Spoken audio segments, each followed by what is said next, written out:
শীতর সময় আর আমি এই শাক খাইতাম না একটা ওইতেও পারেন। আসসালামু আলাইকুম। আজকে শীতর একটা মজাদার শাকর রেসিপি লিয়ে হাজির হয়ে গেলাম। তো এই শাকটা হয়তো অনেকে চিনুন, অনেকে চিনুন না। শাকটার নাম হলো কি চাইনিজ লাই। তো যাই হোক যারা চিনুন তারা তো আর চিনুন, যারা চিনুন না তারা দেখিলকা। আসলে এই শাকটা কিন্তু খুবই মজার, খুবই মজার। কিতা হইতাম আমি আপনারা কইয়া বুঝাইতাম পারতাম না। তো শাকগুলা আমি সুন্দর করে বাছিয়া দইয়া খাটিয়া লই লইছি।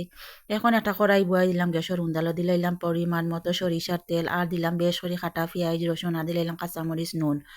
আসলে রসুনের পরিমাণটা বেশি দেওয়া লাগে যে কোনো শাকও। আর সরিষার তেলটা দিলে শাকটা কিন্তু খাইতে খুবই মজা লাগে। তো পেঁয়াজ রসুন কাঁচামরিচ আমি একটু সময় বাজিয়া বড় দিলে শাকটাকে যত সময় পর্যন্ত পানি শুকাইছে না তত সময় পর্যন্ত কিন্তু জাল দিয়া নেওয়া লাগবো। শাগর পানিটা শুকাই গেছে, এখন আমি লামাইলিম। আসলে গরম ভাতের লগে এই শাগর যে কত মজা, কত মজা, এটা আপনারা না খাইলে বুঝতে না। সকল ভালো থাকা সুস্থ থাকুক, আল্লাহ হাফেজ।